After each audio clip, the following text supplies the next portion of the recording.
என் அன்பு சொந்தங்களே, ஆன்ம உறவுகளே, சகோதர சகோதரிகளே, குழந்தைகளே, உங்கள் அனைவருக்கும் பாஸ்கர சிவதாசனின் வாழ்த்துக்களும் ஆசீர்வாதங்களும் உரித்தாகுக.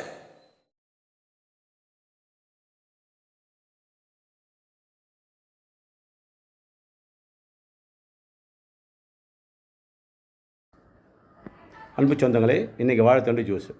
இந்த வாழைத்தண்டு ஜூஸ் எப்படி செய்யணுன்னா, வாழைத்தண்டு 15 ரூபாய்க்கு ஒரு துண்டு இருக்கும், 4 பேர் சாப்பிட்லாம். அது கூட ஒரு 2 சிட்டிகை சீரகம், 1 சிட்டிகை மிளகுத்தூள் போட்டுடணும்.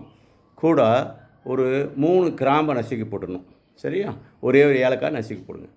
போட்டு கொஞ்சமாக போட்டு சின்ன துண்டுகளாக போட்டு மிக்சியில் போட்டு ஜூஸ் அடிங்க.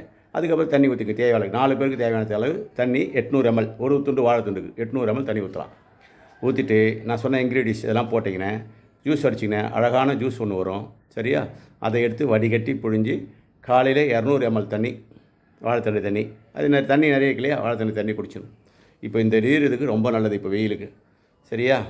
இது துவர்ப்பு இதயத்துக்கான சக்தியை தரும். துவர்ப்பு இதயத்துக்கான சக்தியை தரும். கசப்பு ரத்தத்துக்கான சக்தியை தரும். இப்போ துவர்ப்பு ப்ளஸ் கிராம்பு போட்டிருக்கோம். கிராம்பு உடம்புக்கு தேவையற்ற கொழுப்பெல்லாம் கரைக்கும். உடம்பு ரத்த பாதையை சுத்தமாக வச்சுக்கும். அதுக்கு பிறகு சீரகம் போட்டிருக்கோம். சீரகம் உள்ள இருக்கிற உறுப்புகளை சீரமாக வச்சுக்கும், சீராக வச்சுக்கும். அதுக்கப்புறம் ஏலக்காய் ஒரு பிட்டு ஒரு பீஸ் போட்டால் போதும். ஏலக்காய் ஒன்று நசுக்கி போட்டிருக்கோம். அந்த ஏலக்காய்க்கு புற்றுநோயை நீக்கிற தன்மையும் உண்டு. அதே சமயத்தில் வாய் துர்நாற்றம் போன்றவற்றையும் நீக்கும். கிராம்பும் அதே போல் வாய் பல்லு இருக்கக்கூடிய நோய்களை நீக்கக்கூடிய தன்மை உண்டு.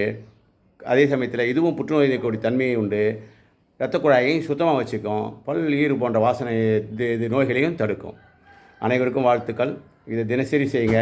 நாளைக்கு உடல் முழுதும் இருக்கக்கூடிய நரம்புக்கான சக்தி தரக்கூடிய கொத்தவரங்காய் ஜூஸ் போடலாம். வாழ்த்துக்கள். அன்பு சொந்தங்களே, 7ஆம் நாள் அதாவது வெள்ளிக்கிழமை நம்ம வாழைத்தண்டு ஜூஸ் சொல்லிக்கோம். வாழைத்தண்டு ஜூஸில் சீரகம் சேர்த்துருக்கோம், மிளகுத்தூள் போட்டிருக்கோம், கிராம்பு போட்டிருக்கோம், ஏலக்காய் போட்டிருக்கோம்.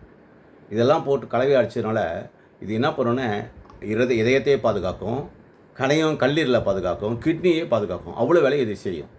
நீங்கள் தெரியும், வாழைத்தண்டு ஜூஸ் சாப்பிட்டா கிட்னியில் கல் சேர்ந்தால் வாழைத்தண்டு ஜூஸ் சாப்பிட சொல்லுவாங்க. உங்களுக்கு எல்லாருக்குமே தெரியும்.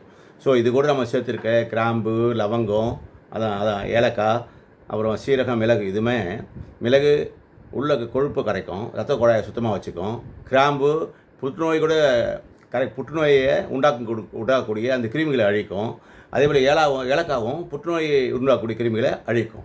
அவ்வளோ விஷயத்தை இது பண்ணும். இது இதயத்துக்கும் நல்லது, கிட்னிக்கும் நல்லது, கணையத்துக்கும் நல்லது.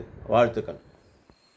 என் அன்பு சொந்தங்களே, உயிர் உறவுகளே, நீங்கள் அனைவரும் திடதேகமும் தீர்காயிலும் நீங்கா செல்வம் பெற்று நீடூழி வாழ எல்லாம் வல்ல இறைவன் துணை கொண்டு வாழ்த்துகிறேன். வாழ்க நலமுடனும் வளமுடனும். வாழ்த்துக்கள்.